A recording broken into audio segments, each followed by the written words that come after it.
నమస్తే. Welcome to Mic TV. జనరల్‌గా గ్రహణాలు అనేవి, ఎక్లిప్సెస్ అనేవి వాటి చుట్టూతా మనకు అదొక బ్రహ్మ పదార్థంలాగా అనిపిస్తుంది. అంటే మన వాళ్ళు, మన ఇంట్లో పెద్దవాళ్ళు ఒకటి చెప్తారు. మనం స్కూల్‌కెళ్ళి, కాలేజ్‌కెళ్ళి చదువుకునేది ఒకటి ఉంటుంది. సో, ఈ రెండిటి మధ్య క్లాషెస్ చాలా కన్‌ఫ్యూజన్స్ క్రియేట్ చేస్తూ ఉంటాయి మనకి. సో, ఈ గ్రహణం వెనుక ఉన్న నమ్మకాలు, మూఢనమ్మకాలు ఏంటి? అసలు నిజంగా మనం నమ్ముతున్న విషయాలు అంటే మన పెద్దవాళ్ళు చెప్పిన నమ్మకాల్లోవి నిజాలేమన్నా ఉన్నాయా? దీని గురించి మాట్లాడదాం ఇవాళ. ప్రొఫెసర్ రామచంద్రయ్య గారు మనతో ఉన్నారు. నమస్కారం సార్. నమస్తే మేడం. సార్, ఇందాక చెప్పినట్టు గ్రహణం అనేది మామూలుగా ఏందో రాహుకేతువులు సూర్యుని మింగడము, చంద్రుడిని మింగడము, ఇలాంటివి వింటూ ఉంటాం మన పెద్దవాళ్ళ నుంచి వచ్చినవి. ఓకే, అవన్నీ పక్కన పెడితే గ్రహణం ఎలా ఏర్పడుతుంది అన్న విషయం పక్కన పెడితే, గ్రహణం ఏర్పడినప్పుడు, గ్రహణం ఉన్న టైంలో ఏది ఫలానా పనులు చేయకూడదు, ఎస్పెషల్లీ ప్రెగ్నెంట్ విమెన్ అయితే ఇది కట్ చేయకూడదు, కట్ చేసి పుడితే అది గ్రహణం ఒర్రి అవుతుంది, ఎక్కడో కటింగ్స్తో పుడతారు పిల్లలు, లేదంటే అటు ఇటు కదిలితే వాళ్ళకి ఏదో శరీరంలో రకరకాల అబ్నార్మాలిటీస్ వస్తాయి, ఇట్లాంటి నమ్మకాలన్నీ ఉంటాయి. గ్రహణం పోయే వరకు అలా కట్టెలా కదలకుండా ఉండాలి, ఫలానా పనులు చేయొద్దంటారు. అట్లాగే గరికె గడ్డి అన్నిట్లలో తినుబండారాల మీద పెట్టాలి, వంట చేయకూడదు, ఈ రకరకాలవి ఉన్నాయి కదా సార్. దాని చుట్టూతా ఉన్న మిత్స్ అంటే అలాంటివి ఏమేమి మిత్స్, ఇవన్నీ ఎలాంటి నమ్మకాలు ఉన్నాయి, వీటి వెనుక ఉన్న నిజాలు ఏంటి ఒకసారి చెప్పండి. ఇప్పుడు గ్రహణం వెనుక ఉన్నటువంటి రకరకాల ఆచారాలని మీరు చెప్పారని సాధారణంగా ఏదో కొన్ని ఉదాహరించారు. ఎక్కువ భాగం అవి మేడం, కరెక్ట్ చెప్పారు. కానీ వీటికి శాస్త్రీయ ఆధారం ఏమీ లేదు. గ్రహణాల చుట్టూ ఉన్నటువంటి ఆచారాలు కానీ సంప్రదాయాలు కానీ ఇవన్నీ కూడా అశాస్త్రీయం, శాస్త్రీయ పరిధిలోకి వచ్చేవి కాదు. ఫస్ట్ గ్రహణం ఎలా వస్తుందో అది అందరికీ తెలిసిన విషయమే. 2 రకాల గ్రహణాలు మనకు ఉంటాయి. ఒకటి సూర్యగ్రహణము, రెండవది చంద్రగ్రహణము. మన గ్రహణాలు కూడా అది పాక్షిక గ్రహణమా, సంపూర్ణ గ్రహణమా, total eclipse or partial eclipse అని ఉంటాయి. ఎక్లిప్స్ అది పార్షియల్ అయినా లేకపోతే టోటల్ అయినా కూడా ఈ ఆచారాలు మాత్రం కామను.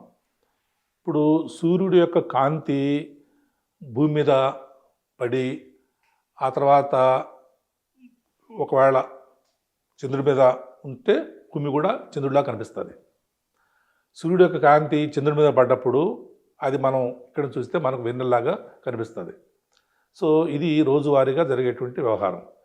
కానీ రోజు మనం చంద్రుడిని చూసేటువంటి కోణం మారుతుంది. ఎందుకంటే చంద్రుడు భూమి చుట్టూ తిరుగుతున్నాడు, భూమి ఏమో సూర్యుడు తిరుగుతుంది. కాబట్టి ఈ గమనాల కారణాల వల్ల చంద్రుడి యొక్క భూమి మీద అంటే చంద్రుడి యొక్క నేల మీద ఎప్పుడు కూడా సంపూర్ణంగానే సూర్యకాంతి పడుతున్నా కూడా అంటే ఎప్పుడు కూడా పౌర్ణమే. చంద్రుడి పరంగా చూస్తే ఎప్పుడు పౌర్ణమే, ఎప్పుడు అమావాస్యే. ఒక పక్కన ఎప్పుడు అమావాస్యే, ఒక పక్కన ఎప్పుడు కూడా పౌర్ణమే. మీరు బంతిని తీసుకొని, ఇప్పుడు లైట్ ఉంది కదండి, ఈ లైట్ ఒక బంతిని తీసుకొని పుట్టారుకోండి, ఈ లైట్కి ఎక్స్పోజ్ అయినటువంటి పార్ట్ ఫుల్గా కాంతే, అది పౌర్ణమే. ఈ లైట్కి వ్యతిరేకంగా ఉన్న దశలో ఎప్పుడు కూడా చీకటే, ఎప్పుడు కూడా అమావాస్యే. కానీ మనం చూసేటువంటి కోణాన్ని బట్టి దీన్ని అక్కడి నుంచి చూస్తే ఈ పార్ట్ కనిపిస్తుంది, ఈ పార్ట్ కనిపిస్తుంది, ఈ పార్ట్ నల్లగా ఉంటుంది, ఈ పార్ట్ తెల్లగా ఉంటుంది. కాబట్టి మనకు పాక్షిక చంద్రుడిలాగా, అర్ధచంద్రుడిలాగా కనిపిస్తుంటుంటాడు. దాన్ని మనం ఫేజ్ అంటుంటాం. ఇవి రోజువారీగా జరిగేటువంటి ఖగోళ దృశ్యాలు. ఒకానొక సమయంలో ఏమి జరుగుతుందంటే సూర్యుడికి చంద్రుడికి మధ్యలో భూమి వస్తుంది, లైన్లోకి వస్తాయి. అప్పుడు సూర్యుడి యొక్క కాంతి చంద్రుడి మీద పడదు కదా, భూమి యొక్క నీడ పడుతుంది. భూమి పెద్ద చంద్రుడితో పోల్చుకుంటే చాలా పెద్దది కాబట్టి మొత్తం కమ్మేసుకుంటుంది. కమ్మేసుకున్న వల్ల సూర్యకాంతి పడదు కాబట్టి వెన్నెలు రాదు. ఆ రోజు పౌర్ణమి, సంపూర్ణంగా చంద్రుడు కనిపించాలి, కానీ మనకు చంద్రుడు కనిపించడు. దాన్ని మనం చంద్రగ్రహణం అన్నాం. అలాగే మీరు పట్టపగలు సూర్యుడు కనిపిస్తుంటుంటాడు, మన భూమి చుట్టూతా చంద్రుడు తిరుగుతున్నాడు. తిరిగే క్రమంలో ఈ సూర్యుడికి భూమికి మధ్యలో చంద్రుడు వస్తాడు. కానీ చంద్రుడు మనకు చాలా భూమికి దగ్గరగా ఉన్నాడు, కేవలం 3 లక్షల కిలోమీటర్లు. సూర్యుడు 15 కోట్ల కిలోమీటర్లు. భూమికి సూర్యుడికి ఉన్న దూరము 15 కోట్ల కిలోమీటర్లు. భూమికి చంద్రుడికి ఉన్న దూరము కేవలం 3 లక్షల కిలోమీటర్లు. మీరు సూర్యుడు అంత పెద్దగా ఉన్నాడు కదండి, మన అరచేయి బట్టి కూడా ఆపుతున్నాం కదా, అరచేయిని బట్టి కూడా మన సూర్యుడిని ఆపుతున్నాం కదా. ఆ రకంగానే చంద్రుడు చిన్నగా ఉన్నా కూడా దగ్గరగా ఉన్నాడు కాబట్టి ఆ సూర్యబింబాన్ని మొత్తాన్ని కూడా కప్పేటువంటి విధంగా ఉంటుంది ఒక్కోసారి.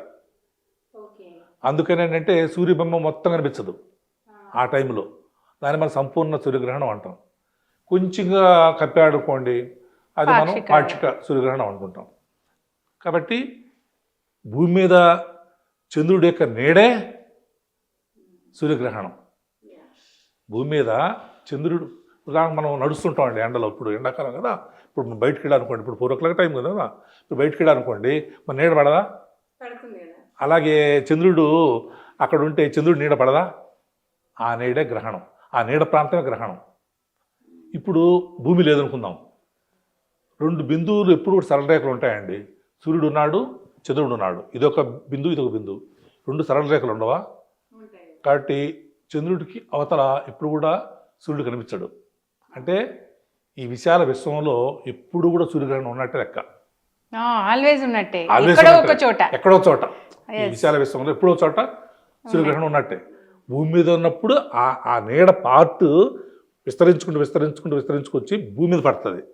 ఎలాగైతే టార్చ్ లైట్ కొట్టుకుంటూ వచ్చానుకోండి, ఇక్కడ టార్చ్ లైట్ పడింది, ఇక్కడ పడింది, మీ మీద పడింది, అక్కడ పడింది, ఇక్కడ పడింది, ఇలా పడుతున్న క్రమంలో ఆ నీడ ప్రాంతము భూమి మీద పడితే దాన్ని మీరు సూర్యగ్రహణం అన్నారండి. ఇది విషయం. ఆ భూమి మీద కూడా ఒక్కొక్కసారి ఒక్కొక్క చోట పడుతుంది అంతే. మొత్తం ప్రపంచం అంతా కూడా సూర్యగ్రహణం రాదు కదా. ఒక చోట పాక్షిక సూర్యగ్రహణం ఉంటుంది, ఇంకో దగ్గర సంపూర్ణ సూర్యగ్రహణం ఉంటుంది, ఒకసారి అసలు గ్రహణమే ఉండదు కొన్ని చోట్ల. ఇవి గ్రహణానికి సంబంధించినటువంటి వాస్తవిక ఖగోళ విషయాలు, కాస్మిక్ డీటెయిల్స్. దీనికి ఒక గర్భిణీ స్త్రీకి ఏం సంబంధం అండి? దీనికి ఆహారం ఉడకపోవడానికి ఏం సంబంధం అండి? దీనికి దేవాలయాలు తలుపులు ముయ్యాలా తెరవాలా ఏం సంబంధం అండి? ఇవన్నీ కూడా శాస్త్రీయంగా ఏమాత్రం ఆధారం లేని విషయాలు. ఒకప్పుడు శాస్త్రం, ఖగోళ శాస్త్రానికి గురించినటువంటి సంపూర్ణమైనటువంటి అవగాహన లేనప్పుడు ఎన్నో అపోహలు ఉండేటువంటివి. ఏదో ఒకటి తినిందేమో, అదేదో మొత్తం క్షీరసాగర్ మథనం చేసేటప్పుడు దాన్ని తీసుకున్న పామును వాసుకి తీసుకొని ఇట్లా అంటుంటే అమృతం వచ్చింది. అమృతాన్ని దొంగచాటుగా రాక్షసులు ఇద్దరు తాగేశారు. అది చూసి విష్ణువు మరి ఈశ్వరుడు వేసేసాడు, గొంతుపోయింది. అప్పుడు కసితో అది చెప్పింది ఎవరు చెప్పారంటే సూర్యుడు చంద్రుడు చెప్పారట. చూడు వాళ్ళు దొంగచాటుగా తాగుతున్నారంటే కాబట్టి వాళ్ళని పగబట్టుకొని అప్పుడప్పుడు తింటుంటారు. కానీ వాళ్ళ మెడ కోసాం కాబట్టి నోట్లోకి పోతుంది, మళ్ళీ బయటకు వస్తుంది. ఇక్కడ ఖాళీ ఉంది కాబట్టి అందుకని గ్రహణాలు కూడా శాశ్వతంగా ఉండవు, మింగినంతసేపే ఉంటాయి. ఆ తర్వాత మళ్ళా గ్రహణం వీడిపోయింది అంటుంటారు కదా అని కథలు చెప్పారు. కథ బాగుంది, కథలు మంచిగా వినాలి. పురాణాల గురించిన పురాణాలు, భారతం రామాయణం వంటి గాథలు చాలా బ్రహ్మాండమైన గాథలు, మంచి ఎపిసోడ్స్ ఉంటాయి. ఒక కథకు బాగుంటుంది, దాన్ని కథగానే వదిలిపెట్టాలి. అందుకని దానికి సైన్స్ ఆపాదించకూడదు. ఇప్పుడు అసలు విషయం ఏంటి? తెలియని కాలంలో సూర్యుని గ్రహం అన్నారు, చంద్రుని గ్రహం అన్నారు. నవగ్రహాల్లో సూర్యుడు చంద్రుడు ఇద్దరు కూడా గ్రహాలుగా ఉన్నారు. ఇప్పుడు ఈ ప్లూటో ఇటు గ్రహం కాదు. ఇప్పుడు ఆ నవగ్రహాల్లో ఈ యురేనస్ ఇవి కూడా అసలు నెప్టూన్ లేవు, కేవలం ఆ జూపిటర్ వరకు ఆగిపోతాయి, శని వరకు ఆగిపోతుంది. కాబట్టి మీరు ఈ గ్రహణం సమయంలో ఆడవాళ్ళు బయటకు వచ్చేస్తే ప్రత్యేకమైనటువంటి కొన్ని కిరణాలు వచ్చేసి వాళ్ళ యొక్క గర్భంలోకి ప్రవేశించి ఆ శిశువు, ఆ యొక్క ఫేటస్ పిండం బేబీ మీద దుష్ప్రభావం కలిగిస్తాయి అనడంలో ఏమాత్రం వైజ్ఞానికత లేదు. అంటే సార్ సమ్ రేడియేషన్ ఎక్కువ ఉంటుంది ఆ టైంలో సూర్యకిరణాల్లో, అందువల్ల అది ఎఫెక్ట్ చూపిస్తుంది పాప బేబీ హెల్త్ మీద అనేది మాట్లాడారు. అసలు విషయం ఏంటంటే సూర్యగ్రహణం అప్పుడే తక్కువ రేడియేషన్ ఉంటుంది, ఎందుకంటే రేడియేషన్ లేదు కాబట్టి. రేడియేషన్ ఆపేసాం కదండి, రేడియేషన్ ఆపినప్పుడు ఇప్పుడు నార్మల్గా అంటే సూర్యుడు తెలుసా ఇవాళ నేను గ్రహణంలో రాబోతున్నాను, నాకు భూమికి మధ్యలో చంద్రుడు వస్తాడు కాబట్టి తక్కువ ప్రకాశించాలి, లేకపోతే కొత్తగా కక్కాలి, ప్రత్యేకమైన రేడియేషన్ ఉదాహరణ కక్కాలి భూమి మీదకి అనుకుంటుంది. ఏమన్నా సూర్యుడు. కాబట్టి సూర్యుడు నుంచి వచ్చేటువంటి కిరణాలు ఎప్పుడు కూడా ఒకే విధంగా వస్తుంటాయి. అక్కడ కేంద్రక సంలీన చర్యలని 4 హైడ్రోజన్ పరమాణువులు ఒక హీలియం పరమాణువుగా ఎప్పుడు మారుతూ ఉంటుంది. ఒక సెకనుకి కొన్ని వేల లక్షల టన్నుల హైడ్రోజన్ హీలియంగా మారుతున్న క్రమంలో ఆ కేంద్రక సంలీన చర్య న్యూక్లియర్ ఫ్యూజన్ అంటారు దాన్ని. ఆ న్యూక్లియర్ ఫ్యూజన్ రియాక్షన్ వల్ల ఆ కాంతి మనకు వస్తుంటుంది. ఆ కాంతి లోపల జనరల్గా ఎప్పుడైనా సరే నిత్యం దాదాపు 600 కోట్ల సంవత్సరాల నుంచి జరుగుతుంది. ఓకే, సూర్యుడి నుంచి కాంతి వస్తుంది అంటే ఈ హైడ్రోజన్ హీలియంగా మారడం, 4 ఒకటిగా మారడం, దాన్ని కలవడం అంటాం, న్యూక్లియర్ ఫ్యూజన్ అంటాం. అదే ఆటం బాంబ్ అనుకోండి, అది విడిపోవడం, యురేనియము క్రిప్టాను బేరియంగా విడిపోతుంది, పగలడం. అందుకని దాని పేరు కేంద్రక విచ్చిత్తి చర్య లేదా న్యూక్లియర్ ఫిషన్ అంటాం. ఫిషన్ అంటే పట్టడం, ఫ్యూజన్ అంటే కలపడం. So that is nuclear fusion. ఆ న్యూక్లియర్ ఫ్యూజన్ ఎప్పుడు జరుగుతుంటుంది, మన కోసం ఆగదు అది. మన పుట్టకముందే, అసలు భూమి మీద జీవం పుట్టకముందే, మానవుడు పుట్టకముందు నుంచే ఆ చర్యలు జరుగుతూనే ఉన్నాయి. కొంతకాలం తర్వాత ఉండదండి, సూర్యుడు కూడా పోతాడండి. సూర్యుడు కూడా ఇప్పుడు ఆయనకి 25 సంవత్సరం, 25 వయసు. మన భాషలో చెప్పాలంటే ఆయన మొత్తం జీవం 100 అనుకుంటే 25% పూర్తి చేసుకున్నాడు. ఇంకో 70% తర్వాత ఏమవుతాయంటే ఉబ్బి లావికి ఒబేసిటీ పెరిగిపోయి మొత్తం అన్ని గ్రహాలు మింగేసుకుంటూ పోతాడు. భూమి కూడా పోతే మనం ఎవరు ఉండరు. మేబీ అదే ప్రళయం ఏమో. ప్రళయం అంటే ఎప్పుడు జరుగుతుంది, ఇప్పుడు కాదు కదా, వాళ్ళు చెప్పిన ప్రకారంగా కాదు కదా. ఆ ప్రళయం జరగడానికి కొన్ని కోట్ల సంవత్సరాలు పడుతుంది. మనమేం భయపడే అవసరం లేదు, నేను భయపడే అవసరం లేదు. మన మనవాళ్ళు మనవాళ్ళు అంతా కూడా బాగానే ఉంటారు. ఆ తర్వాత ఏమైందంటే మళ్ళీ కుంచుకుపోద్దండి. మళ్ళీ కుంచుకుపోయి వైట్ డ్వార్ఫ్ అని తయారవుతుంది. శ్వేత కుబ్జ అంటారు. శ్వేత అంటే వైట్, కుబ్జ అంటే పొట్టిది. వైట్ డ్వార్ఫ్ అనేది తయారవుతుంది. అది దాని చరిత్ర. ఇప్పుడు వాస్తవం ఏంటంటే న్యూక్లియర్ ఫ్యూజన్ జరగడం వల్ల మనకు శక్తి వస్తుంది. ఆ శక్తి కాంతి. ఆ కాంతి లోపల మనం చూసేటువంటి దృశ్యకాంతి 7 వర్ణాలు ఉన్నాయి. విబ్జిఆర్, వైలెట్ నుంచి రెడ్ వరకు ఉన్నాయి. తర్వాత వైలెట్ కంటే పైన అల్ట్రావైలెట్ ఉన్నాయి. రెడ్ కంటే కింద ఇన్ఫ్రారెడ్ ఉంది, మైక్రోవేవ్స్ కూడా ఉన్నాయి. ఈ అల్ట్రావైలెట్ని మన ఇటు ఓజోన్ లేయర్ ఉంది, బ్రహ్మాండంగా ఉంది. ఈ మధ్య బాగా అయింది. మళ్ళీ అంతకుముందు ఓజోన్ లేయర్కి బొక్కలు పడ్డాయి. ఇప్పుడు అది బాగానే ఉంది. ఇప్పుడు మన ఆందోళన పడాల్సిన అవసరం లేదు. ఓజోన్ డే అనేది జరుపుకుంటుంటారు. ఆ ఓజోన్ డే నాడు ఈ విషయం కూడా మనం చెప్పుకోవచ్చు. కాబట్టి అల్ట్రావైలెట్ రేడియేషన్ చాలా వరకు దాన్ని స్క్రీన్ అయిపోతుందండి. ఇప్పుడు మీరు అడిగిన ప్రశ్నకు జవాబు ఏంటి? ఇప్పుడు ప్రత్యేకంగా ఏ రకమైనటువంటి కొత్త కాంతి రాదు. పైగా చంద్రుడు అడ్డం వచ్చాడు కాబట్టి ఎంతో కొంత మేరకి కాంతిని అడ్డుకున్నాడు. కాబట్టి భూమి మీదకి తక్కువ కాంతి వస్తుంది. తక్కువ కాంతి వచ్చినప్పుడు దుష్ప్రభావాలు ఎన్ని వస్తాయండి. మౌరవారు మేము పని కట్టుకొని జన విజ్ఞానం ఎదిగినప్పుడు సంపూర్ణ సూర్యగ్రహణమైనా, సంపూర్ణ చంద్రగ్రహణమైనా, ఏ గ్రహణం అయినా సరే మేము కావాలని, ఒకవేళ మా కార్యకర్తలు స్పౌసెస్ వాళ్ళైనా గర్భిణీలు అయితే బయటికి తీసుకొస్తాం మేము. నేను మా మిస్సెస్ని, మా అమ్మాయి గర్భంలో ఉన్నప్పుడు మా మేడం కూడా యాక్టివిస్టు, తను కూడా బయటకు వచ్చింది. మంచిగా అమ్మాయి బాగా చదువుకుంది. ఫస్ట్ అటెంప్ట్లోనే ఎంబీబీఎస్ వచ్చింది, ఫస్ట్ అటెంప్ట్లోనే పీసీటీ వచ్చింది. మరి ఎక్కడ తేడా, మంచి ఆరోగ్యం, బాగా లావు కూడా ఉంది అమ్మాయి. కాబట్టి ఆరోగ్యకరంగా ఉన్నప్పుడు ఏమొచ్చాయి, వీళ్ళు చెప్పినటువంటి సో గ్రహణ మురి వస్తుంది అంటే క్లిఫ్ట్ ప్యాలెట్, అలాగే క్లిఫ్ట్ జా వస్తుంది చెప్పి అంటుంటారు కదా. దాని పేరే గ్రహణ ముర్రి తెలుగులో. దానికి రావడానికి సంబంధం లేదు. అది కేవలం ఒక రకమైనటువంటి పిండోత్పత్తిలో కొన్ని పరిమితులు, అంటే ఎంబ్రిలాజికల్ డిఫెక్ట్స్. అది ఫేటస్ గ్రోత్లో ఎంబ్రిలాజికల్ డిఫెక్ట్స్. మన పిండం తయారప్పుడు ముందు ఇట్లా కలుసుకుంటాయండి. ఇట్లా కలుసుకున్న క్రమంలో కొంత కలుసుకోవు కొంతమందికి, అంతేగాని వాళ్ళ గ్రహణం వల్ల కాదు. అంటే అక్కడ తేడా వచ్చింది కాబట్టి సూర్యుడు కూడా సగమే ఉన్నాడు కాబట్టి ఈ గ్రహణానికి ఆ గ్రహణానికి సంబంధం అని చెప్పేసి గ్రహణ మురి వస్తుంది చెప్పడము. ఆ దర్భలు వేస్తే ఆహారం కలుషితం కాకుండా ఉంటుంది అనడము, లేకపోతే ఆహారం కలుషితం అవుతుంది అనడం అనేది ఏమాత్రం జీరో సైన్స్ అండి.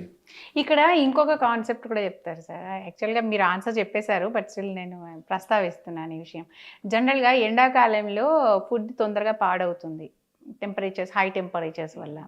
సో గ్రహణం అప్పుడు కూడా ఈ స్పెషల్ రేడియేషన్ ఏదో రావడం వల్ల స్పెషల్ రేడియేషన్ లేదు కదా, రావడం వల్ల ఫుడ్ స్పాయిల్ అవుతుంది.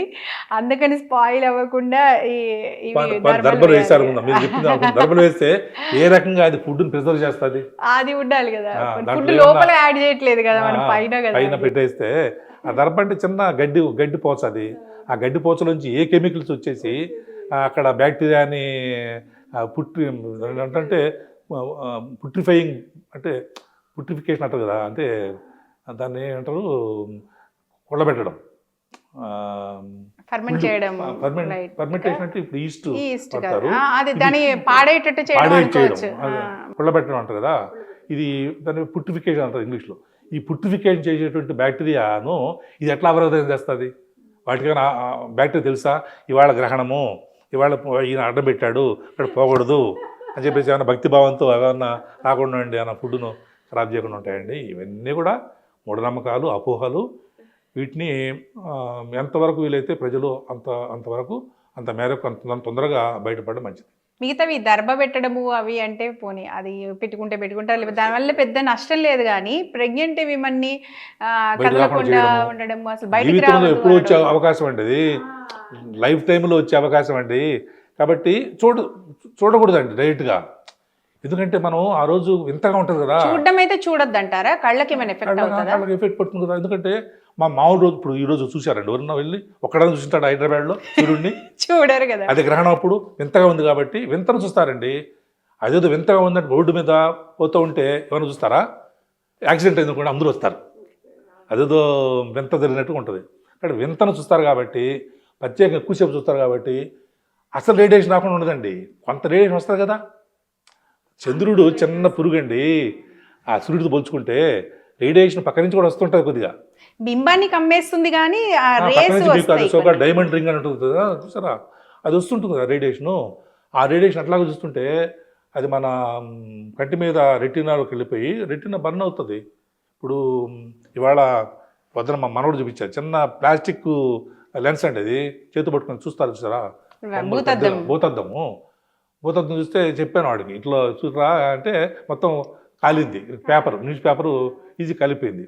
అంటే మీకు ఆ సూర్యకాంతి తక్కువ ఉన్నా కూడా అదే పనిగా చూస్తే మన కటకం, మన కుంభాకార కటకం ఇది, అంటే రేడియేషన్ని కేంద్రీకరిస్తుంది. కన్వర్జింగ్ లెన్స్ అంటారు దీన్ని. అదే పుటాకారం అయితే డైవర్జింగ్ అంటారు, విస్తారం చేస్తుంది, తక్కువ చేస్తుంది రేడియేషన్. ఇది ఎక్కువ చేస్తుంది బిందువు దగ్గర. ఆ బిందువు ఏది? మన రెటీనా. మన సో రెటీనా మీద ఫోకస్డ్గా పడుతుంది. అక్కడ ఉన్నటువంటి రాడ్స్, కోన్స్ దెబ్బతింటాయి. జీవకణాలు అవి, చిన్నవి జీవకణాలు అవి అయిపోతే పర్మనెంట్ డ్యామేజ్ అది. అందుకని డైరెక్ట్గా చూడకూడదు. జన విజ్ఞానం ఇప్పుడు డైరెక్ట్గా చూడమని చెప్పదు, అస్సలు చూడొద్దు. కానీ ఫిల్టర్స్ పెట్టి చూసుకోవచ్చు. మన పాడైపోయినటువంటి ఇవి ఉంటాయి చూడండి, ఎక్స్రే ఫిల్మ్స్, నల్లగా ఉండే పార్ట్ ఉంటుంది సరా, దాన్ని 2-3 కలిపి పెట్టుకొని చూడవచ్చు, ఏం కాదు. అలాగే మేము ప్రత్యేకంగా అల్యూమినియం వేఫర్, ఒక పల్చగా ఉండే అల్యూమినియం వేఫర్ని కడద్దాలుగా పెట్టుకొని వాటిని చూస్తే అది మనకు కళ్ళకేం కాదు, కనిపిస్తుంది, బొమ్మ కనిపిస్తుంది. ఇంకోటి బయటకు వచ్చి తిరగచ్చు, ఏం ప్రాబ్లం, బయటకు వచ్చి తిరగచ్చు. ఓన్లీ డైరెక్ట్గా చూడకూడదు, డైరెక్ట్గా చూడకూడదు. డైరెక్ట్గా నేక్డ్ ఐ, డైరెక్ట్గా చూడకూడదు. మిగతా అంతా నార్మల్, ఏం ప్రాబ్లం. మిగతా అన్ని కూడా అది మూఢ విశ్వాసం కిందనే.